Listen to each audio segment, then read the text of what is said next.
Hello everyone. இங்கிலீஷில் நான் பேசணும், இங்கிலீஷில் நான் வாசிக்கணும் அப்படின்னு ஆசைப்பட்றவங்களா நீங்கள்?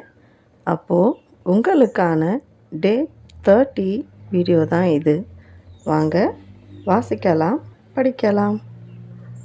இன்றைக்கி நாம் நம்ம கன்ஃபியூஸ் ஆகக்கூடிய சில வேர்ட்ஸ் தான் பார்க்க போகிறோம். சில வேர்ட்ஸ் அதோட மீனிங்கும் பார்க்க போகிறோம். ஃபர்ஸ்ட் வேர்டு என்னென்னு பார்த்தீங்கன்னா அலவுட். அலவுட் அப்படின்னா அனுமதித்தல். அவங்க எனக்கு டூர் போக அலோவ் பண்ணிட்டாங்க. My father allowed me for the picnic அப்படின்னு சொல்கிறோம் அப்படின்னா அலவுட். அதே அலவுட் அப்படின்னா சத்தமாக வேகமாக கேட்குற அளவு மாதிரி வேகமாக பேசுங்க, ஸ்பீக் அலவுட் அப்படின்னு சொல்லுவோம். ஸோ அதுக்கு அலவுட். அலவுட் அனுமதித்தல், அலவுட் வேகமாக. பிரேக், BREAK, பிரேக் அப்படின்னா உடைத்தல். இப்போ கீழே விழுந்து பொருள் உடைதல், அதுதான் பிரேக். அதுவே BRAKE பிரேக் அப்படின்னா ஸ்டாப். ஒரு மூவ் ஆகிட்டுருக்கிற வெஹிக்கிளை நம்ம ஒரு காரையோ பைக்கையோ ஸ்டாப் பண்ணுறதுக்கு என்ன போடுறோம்? பிரேக். ஸோ அந்த பிரேக். அடுத்தது பை, BY பை, இது ஒரு ப்ரிப்போசிஷன். அதுவே BUY பை அப்படின்னா வாங்குதல். அடுத்தது லூஸ். லூஸ் அப்படின்னா நாட் டைட். எனக்கு இப்போ அந்த ட்ரெஸ்ஸு லூஸாக இருக்குது, ஃபிட்டாக இல்லை அப்படிங்கிறதுக்கு லூஸ். அதையே LOSE லூஸ் அப்படின்னா தொலைத்தல். ஐ லூஸ் மை பென், என்னோடய பெண்ணை நான் தொலைச்சிட்டேன், அப்படிங்கிறதுக்கு லூஸ். அடுத்தது ஹியர், HEAR ஹியர் அப்படின்னா கேட்டல். இப்போ காதால் நம்ம என்ன செய்கிறோம்? ஹியர். அதுவே HEREனா ஹியர் அப்படின்னா பிளேஸ், இங்கே. அடுத்தது PRINCIPLE பிரின்சிபிள்ஸ். ஒவ்வொருத்தரும் அவங்க லைஃபுக்குன்னு சில பிரின்சிபிள்ஸ் வச்சுருப்பாங்க, சில கொள்கைகள் வச்சுருப்பாங்க அப்படின்னு சொல்லுவோம் இல்லைங்களா? ஸோ அந்த பிரின்சிபிள். இதையே PRINCIPAL பிரின்சிபல் அப்படின்னா ஹெட் ஆஃப் த இன்ஸ்டியூஷன்.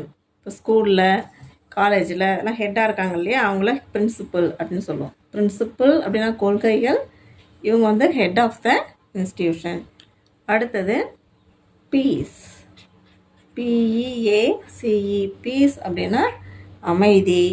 அதே இடத்துல PIECE அப்படின்னா பீஸ், துண்டுகள்.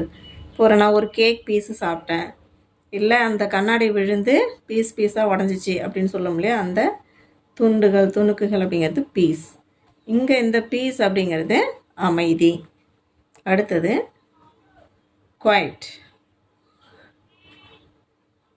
QUIET போட்டு குவைட் அப்படின்னா அமைதி, சைலண்ட் அப்படின்னு அர்த்தம்.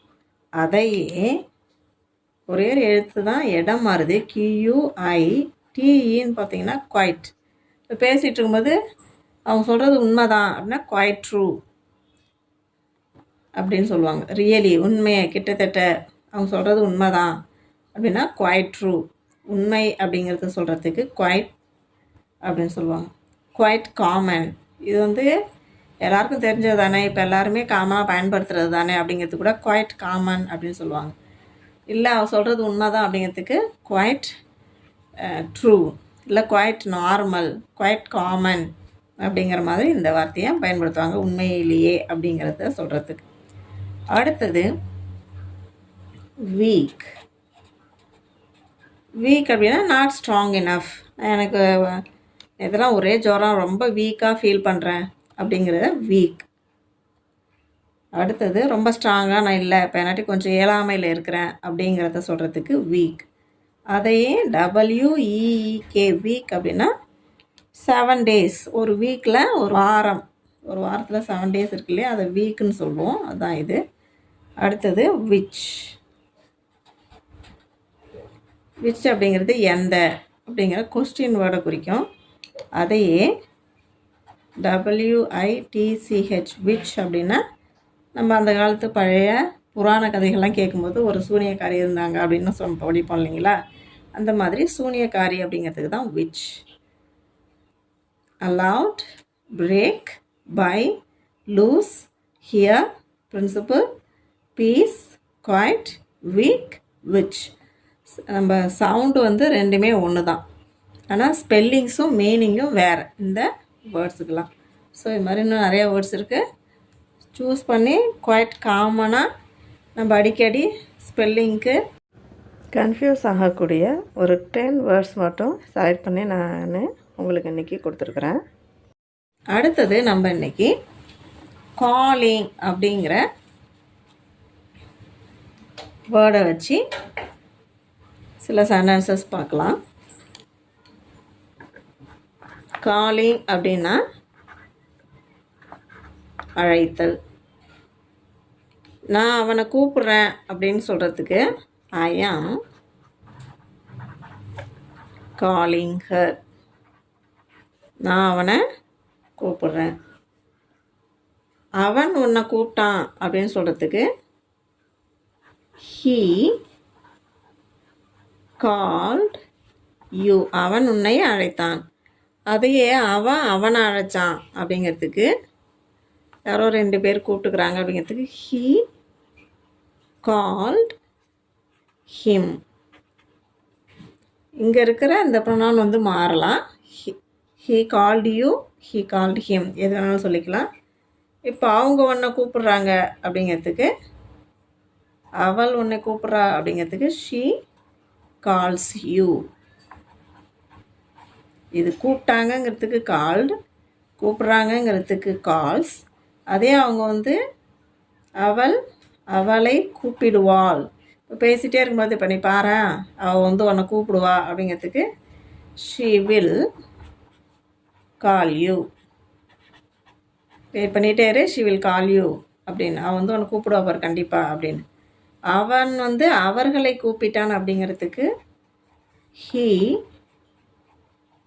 Called them. அவர்களை அவன் கூப்பிட்டான். இல்லைனா அவள் வந்து அவங்களெல்லாம் கூப்பிட்றாங்க அப்படி இப்போதைக்கு கூப்பிட்றாங்க அப்படின்னா ஷீ இஸ் காலிங் தேம். இப்போ என்ன, எங்கள் அம்மா கூப்பிட்டாங்க இல்லை அப்பா கூப்பிட்டாங்க அப்படின்னா மாம் கால்டு மீ. எங்கடா திடீர்னு காணாமல் போயிட்டா அப்படின்னா மாம் கால்டு மீ. இல்லைன்னா போய் அவனை கூட்டிகிட்டு வா அப்படின்னு சொல்கிறதுக்கு go and call him. அவனை போய் கூட்டிகிட்டு வா. அடுத்தது இப்போ யாரோ ஒருத்தவங்க ஹையர் அஃபிஷியல் உங்களை கூப்பிட்றாங்கன்னா சார். இப்போ கூப்பிட்றாங்கன்னா sir is calling you. Sir is calling you. Sir is calling you. இல்லை ஏற்கனவே கூப்பிட்டாங்கன்னா சார் கால்டு யூ. ஒன்றா சார் கூப்பிட்டாங்க என்னன்னு போய் பாரு அப்படியும் சொல்லலாம். இப்போ கூப்பிட்டுருக்காங்க சார் இஸ் காலிங் யூ அப்படியும் சொல்லலாம்.